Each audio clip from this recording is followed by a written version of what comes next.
여러분, 최근에 이란을 미국과 이스라엘이 공격하고 또 이란이 반격을 하면서 온 중동이 전쟁에 휩싸여 있는 것을 매일 매스컴을 통해 이렇게 보게 됩니다.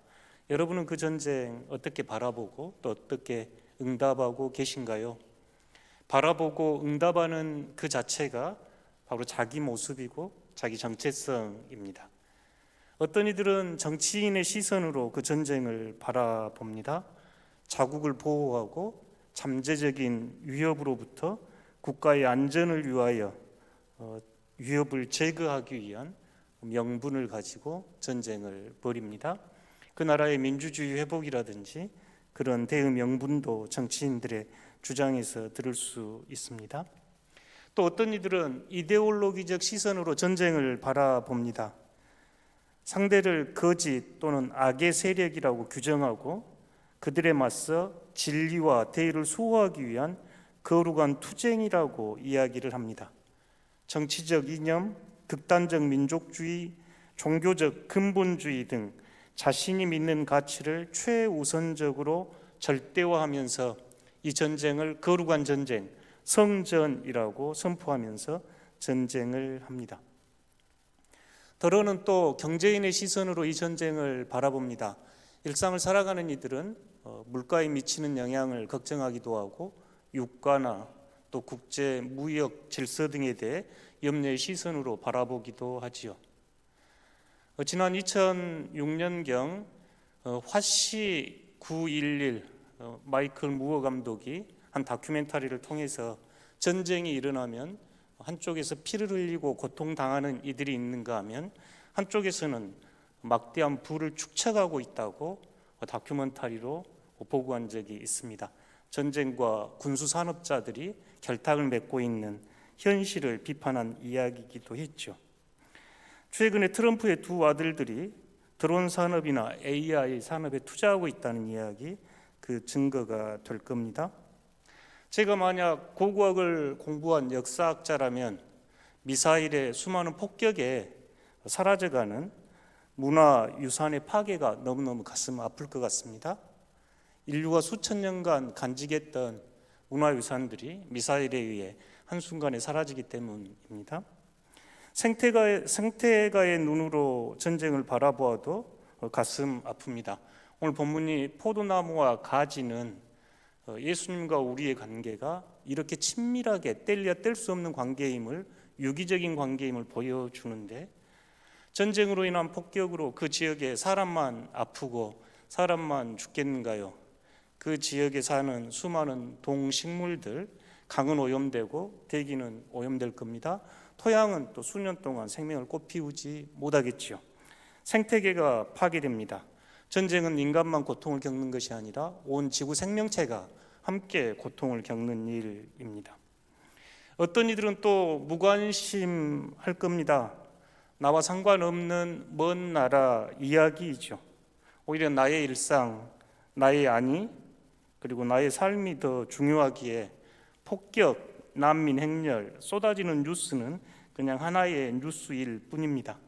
타인의 목숨과 생존보다 내 감기가, 내 피로가 더 우선이 되지요.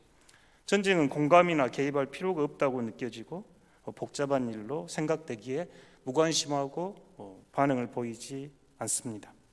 만약 여러분이 박애가라면 여러분은 한 사람 한 사람의 고통과 부서짐이 닿는 그 폭격으로 인해 죽어가는 이들, 파괴되는 생명들, 난민과 부상자들, 전쟁의 가장 큰 비극은 인간의 존엄이 짓밟히는 행위이죠.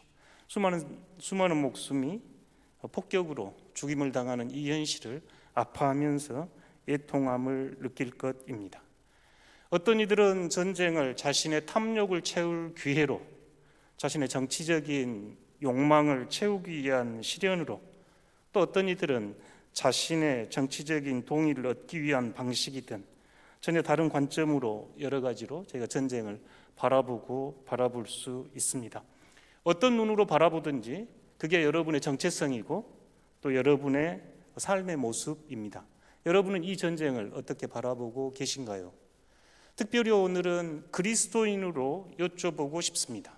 함께 예배드리는 교회 공동체 안에서 예수 그리스도를 구주로 고백하는 여러분은 이 사건을 어떻게 바라보고 계신가요? 어떤 눈으로 바라보고 계신가요? 저희들이 그리스도인으로 응답하기 위해서 성경이나 예수님의 가르침을 먼저 떠올려 볼 필요가 있지요. 성경에는 전쟁과 평화에 대해서 그리고 생명에 대해서 어떻게 이야기합니까?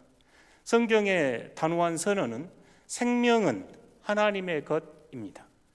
생명은 트럼프의 것도 네타냐후의 것도 이러한 지도자들의 것이 아닌 하나님의 것이라는 것이 성경의 대선언이지요. 생명을 함부로 짓밟을 수 없습니다. 전쟁과 평화에 대해 성경의 여러 구절은 오늘 제가 종일 인용할 수 있을 만큼 많은 구절은 정의와 평화에 대해서 말씀합니다. 미가라는 예언자는 전쟁과 폭력 앞에서 메시아의 시대가 도래하면 칼을 쳐서 쟁긴 나를 만들고 창을 꺾어서 낫을 만들어 다시는 이 나라와 저 나라가 전쟁이 있지 않겠다는 평화의 시대를 예수 그리스도 메시아의 시대로 예언했습니다. 예수님께서도 오늘 저희가 읽은 성경 말씀 15장 이전에 14장에서 십자가의 큰 형벌 앞에 평화를 제자들에게 선물합니다. 우리 성경에는 평안을 내게 주노라, 내가 주는 평화는 세상이 주는 평화와 다르다 하면서 평화를 선물하셨고, 부활 후에 제자들이 두려워 꽁꽁 숨어서 문도 열지 못하는 그곳에 나타나신 주님은 첫 인사가 평화가 너희에게 있기를, 평화의 인사를 거듭거듭 하셨습니다. 그래서 바울은 예수 그리스도는 평화입니다. 에베소서 2장 14절입니다. 주는 평화요 막힌 담을 허셔서 이방인과 유대인이 하나게 되게 하신 분, 주님을 평화라고 이야기합니다. 예수님께서는 산상수훈에서 여러분 복 있습니다, 복 있는 사람들에 대한 팔복을 선언하면서 평화를 일구는 사람 복이 있습니다, 그가 하나님의 자녀가 될 것입니다. 마태복음 5장 9절 말씀인데, 저 개인적으로도 이 말씀은 꽤 중요합니다. 제 큰아이가 태어났을 때 한글 이름을 지어야 하는데 마태복음 5장 9절 평화를 만드는 사람, 여기에서 편안할 강자에 세울 건자를 붙여가지고 한글 이름을 그렇게 붙였습니다. 예수님께서는 평화를 일구는 사람이 하나님의 자녀, 하나님의 딸과 아들이라 말씀하셨습니다. 우리가 누리는 큰 복이 평화이고 그 평화를 일구는 이들이 하나님의 자녀임을 말씀하셨습니다. 여러분은 이 전쟁과 평화 어떻게 바라보고 계시고 또 그리스도인으로 어떻게 응답하기 원하신가요? 성경의 가르침은 전쟁이 아닌 정의와 평화입니다. 그래서 바울은 로마서 14장 17절에서 하나님의 나라는 정의와 평화와 기쁨입니다라고 선언하기까지 합니다. 그렇다면 우리는 그리스도인으로서 어떻게 이 평화를 열매로 맺으며 살아갈 수 있을까요? 특별히 오늘 요한복음 15장 포도나무 비유는 우리에게 많은 묵상과 지혜를 제공합니다. 아버지 하나님은 농부요, 예수님은 참 포도나무요, 우리는 포도나무에 붙어있는 가지라 이야기합니다. 포도나무는 건축 재료도 쓸 수도 없고 관상용으로도 쓰지 않고 땔감으로도 적합하지 않는 나무입니다. 포도나무의 존재 의미는 열매인데, 이 요한복음 15장 1절에서 8절 말씀을 이렇게 읽어보면 열매가 매우 강조된 걸 알 수가 있습니다. 나는 참 포도나무요 너희는 가지라, 내 아버지는 농부요 하고 말씀하신 주님께서 2절에서 바로 하시는 말씀이 내게 붙어 있어 열매를 맺지 아니하면 그것을 제거해 버리고 열매를 맺는 가지는 더 많은 열매를 맺기 위해 깨끗하게 하느니라. 여기에서 가지치기입니다. 요새 가지치기를 묵상하기 참 좋은 계절이죠. 들녘에 나가보면 과실수들은 지난 1, 2월에 대부분 가지치기를 해놨거든요. 예수님께서는 이어가시면서 내 안에 거하라. 나도 너희 안에 거하리라. 가지가 포도나무에 붙어 있지 아니하면 스스로 열매를 맺을 수 없나니 너희도 내 안에 붙어 있지 아니하면 열매를 맺을 수 없다. 계속 반복합니다. 나는 포도나무요 너희는 가지다. 그가 내 안에 내가 그 안에 거하면 열매를 많이 맺는다. 나를 떠나서는 열매를 맺을 수 없다. 8절에 너희가 열매를 많이 맺으면 이로 인해서 아버지께서 영광을 받고 참으로 내 제자가 될 것이다. 그러니까 요한복음 15장 1절에서 8절을 가만히 이렇게 보면 우리가 예수님의 가지이니 가지는 열매를 맺어야 합니다 하고 초대하면서 열매 맺는 방식은 가지가 나무에 붙어 있듯이 너희는 내 안에 내가 너희 안에 머물면 너희가 열매를 맺고 이로 인해서 아버지께서 영광을 받을 것이라 하시면서 우리가 맺어야 할 열매에 대해서 말씀합니다. 여기서 열매는 어떤 열매일까요? 포도나무는 포도나무 열매를 맺습니다. 감나무는 감을, 배는 배를, 사과는 사과를. 그러면 그리스도인인 여러분은 어떤 열매 맺어야 할까요? 그리스도의 열매를 맺어야겠죠. 그리스도께서 드러내시는 존재의 열매를 맺어야 할 겁니다. 그래서 이 본문의 열매를 해석할 때 전통적으로 저희 그리스도인들이 하나님의 복음으로 거듭이 나서 세상의 많은 이들에게 복음을 전하는 일, 전도하는 일 열매로 여겼습니다. 또 많은 학자들은 이제 성령의 열매, 갈라디아서 5장에 나와 있는 성령의 열매가 여러분이 맺어야 할 열매입니다 하면서 우리 내면의 성품이 변화되는 것을 이야기하기도 했습니다. 우리 교회 같으면 베드로후서 1장 5절에서 7절을 우리 요절이라고 하는데 하나님의 신성한 성품에 참여한 이들, 그러니까 포도나무에 붙어있는 가지니 저희가 믿음과 덕과 지식과 절제, 인내, 경건, 형제우애, 사랑의 열매를 맺을 것 우리가 떠올려 볼 수 있습니다. 조금 더 깊이 생각해 보면 포도나무 가지와 포도나무는 분리될 수가 없죠. 예수님께서 나는 포도나무, 여러분은 가지 이렇게 이야기하니 예수님의 마음에서 흘러 넘쳐서 가지로 뻗어져 나가 그게 열매가 될 겁니다. 그러니까 이렇게 물어볼 수 있겠죠. 그러면 예수님의 마음에는 무엇이 있었을까? 예수님이 맺기 원하시는 열매는 어떤 열매였을까? 우리가 그것을 알면 우리가 그 열매를 맺으며 살면 되겠죠. 예수님의 마음을 성경 안에서 여러 개 저희가 떠올려 볼 수는 있습니다만 아주 요약을 하면 하나님에 대한 사랑과 이웃에 대한 사랑, 온 율법과 선지자의 강령이라고 말씀하셨던 하나님에 대한 사랑과 이웃에 대한 사랑으로 요약할 수 있겠죠. 하나님에 대한 사랑과 이웃에 대한 사랑으로 충만했던 그 예수님의 마음이 세상을 바라볼 때 어떤 시선으로 바라보았을까요? 그래서 저희 눈은 마음의 창문 이러는데 다른 건 숨겨도 눈은 못 숨긴다 이렇게 말하잖아요. 예수님의 마음에는 그 사랑이 담겨 있었습니다. 그럼 그 사랑이 세상을 바라보는 시선은 무엇이었을까요? 성경에서 그 예수님의 마음을 측은히 여기는 마음, 불쌍히 여기는 마음, 가엽게 여기는 마음, 스플랑크 니조마이라고 하는 이 헬라어가 등장할 때면 신약 성서에서 하나님의 마음, 예수님의 마음 이렇게 표현을 합니다.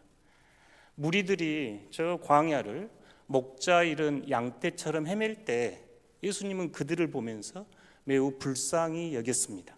그러니까 예수님께서 기적을 행하시거나 치유를 행하실 때 앞에 등장하는 단어들이 이 예수님의 마음, 불쌍히 여기는 마음, 가엽게 여기는 마음, 함께 고통을 느끼는 마음, 영어로 compassion 이렇게 번역을 했거든요. 함께 아파합니다. 그러니까 예수님이 이 땅에 오신 근본적인 이유는 우리가 고통 속에 있기에 함께 아파하기 위해서 이 땅에 오신 육화의 이유이기도 합니다. 탕자 이야기에서 아버지가 돌아오는 아들을 향해서 가졌던 마음, 아직도 거리가 먼데 아버지는 그를 보고 불쌍히 여겨 달려나가 그를 껴안고 입을 맞추고 가락지를 끼우고 새 옷과 새 신발을 씻기는 그 마음, 불쌍히 여기는 마음, 측은히 여기는 마음, 긍휼히 여기는 마음, 자비로운 마음, 예수님의 눈이었습니다. 하나님의 사랑, 이웃에 대한 사랑으로 충만했던 예수님의 마음은 세상을 바라볼 때 긍휼의 시선, 자비의 시선, 함께 아파하는 시선으로 바라보았습니다. 사랑은 이렇게 관념적이거나 추상적인 교리가 아니라 바로 옆 사람을 바라보는 시선으로 드러나고 옆 사람과 관계 안에서 그 사랑은 드러납니다. 전쟁을 접하면서 가장 큰 비극과 전쟁의 악랄함은 사람의 얼굴을 지워버리는 것이죠. 이란이 폭격을 받은 후에 한 초등학교에서 학생들과 선생님 180여 분이 돌아가셨을 때 이렇게 매스컴에 보니 이란의 한 신문이 신문 전면에 아이들 사진을 걸었더만요. 전쟁은 사람의 얼굴을 지워버립니다. 숫자만 우리에게 다가오죠. 이란에서 몇 명이 죽었고, 이스라엘에서 몇 명이 죽었고, 미군은 몇 명이 죽었고, 피난민은 몇 명이고, 부상자는 몇 명이고. 전쟁은 사람의 얼굴을 지워버립니다. 권력자들과 전쟁광들은 필연적으로 사람의 얼굴을 지워버리기 위해서 비인간화 전략을 씁니다. 이스라엘의 극우 정치인들과 군부는 팔레스타인들을 종종 인간 동물, 휴먼 애니멀이라고 그들을 칭합니다. 쥐떼라고 표현합니다. 쥐떼를 박멸해야 한다고 표현합니다. 바퀴벌레 등으로 표현합니다. 그러니까 상대방을 칭할 때 한 인간이 갖는 존엄이 아니라 사람에게, 자기들에게 해로운 해충이나 동물 정도로 격화시키니 얼마든지 미사일과 포를 쏴서 죽일 수 있습니다. 악의 축이라 이야기하면서 폭격을 가하고 있죠. 어떤 눈으로 바라보는가가 여러분의 정체성을 말해줍니다. 그리스도인의 정체성은 자신의 추상적인 교리나 자신의 이데올로기나 종교적 의례에 참석하는 것에서 드러나는 것이 아니라 구체적인 삶의 자리에서 강도 만나 신음하는 이의 얼굴 속에서 하나님의 현현, 하나님의 형상을 발견하고 함께 아파하고 함께 고통을 나누며 그 고통을 극복하기 위해 자신을 기꺼이 내어놓는 사람이 그리스도인입니다. 이제 말씀을 맺으면서 그리스도인으로서 중동 전쟁을 바라보며 함께 기도하고 응답하기 위한 방법을 4가지로 제안해 보고자 합니다. 여러분은 그 전쟁을 어떤 눈으로 바라보고 계신가요? 여러분은 그 전쟁을 그리스도인으로서 어떻게 응답하기 원하십니까? 첫 번째, 함께 읽어보겠습니다. 이념과 명분보다 생명의 존엄성을 먼저 보십시오. 전쟁 앞에서 국가, 이념, 경제적 손익 계산보다 생명이 우선되어야 합니다. 레바논, 이란, 팔레스타인, 미국, 이스라엘 등 국적과 종교를 불문하고 무고한 이들이 겪는 죽음과 고통, 폭격에 목숨을 잃은 아이들과 삶의 터전을 잃은 난민들을 천하보다 귀한 하나님의 한 형상으로 보아야 합니다.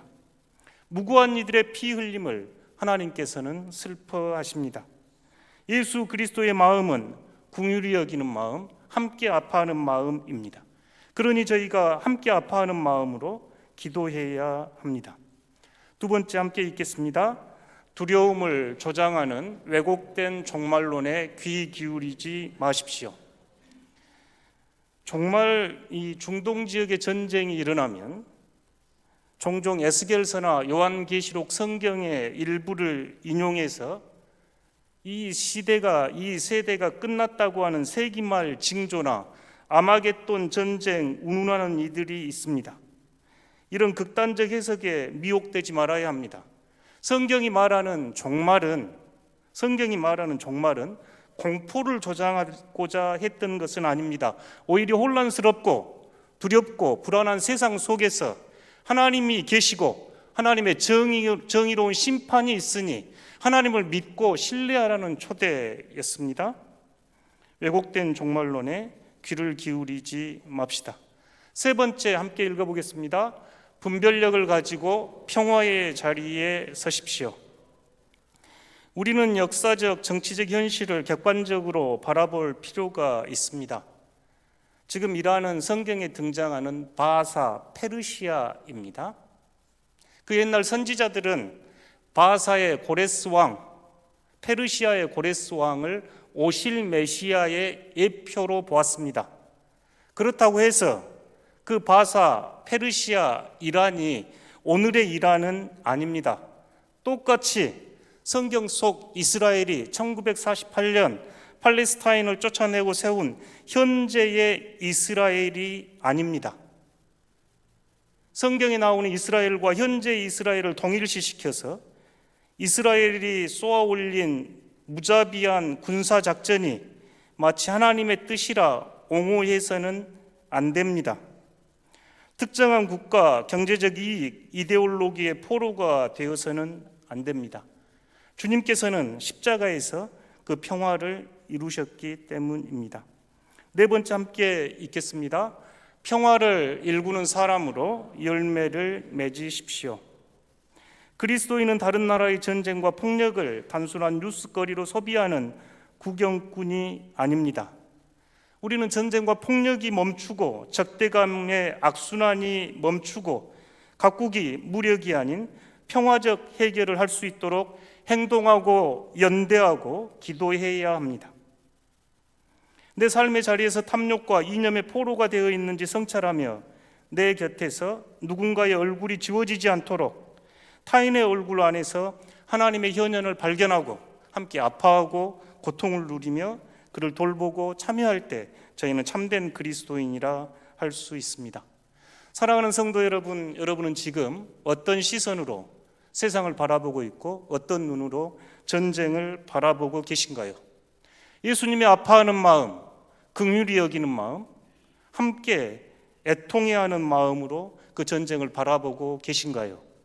아니면 무관심하게, 아니면 정치적, 이데올로기적 포로가 되어 그 전쟁을 바라보고 있습니까? 오늘 이 시간에도 폭격에 목숨을 잃어가는 이들은 하나님의 존엄한 고귀한 형상을 지닌 하나님의 사랑받는 자녀들입니다. 폭력과 혐오의 현장에서 생명과 정의와 평화의 아름다운 열매를 맺는 덕신의 그리스도인들 되시기를 진심으로 기원합니다.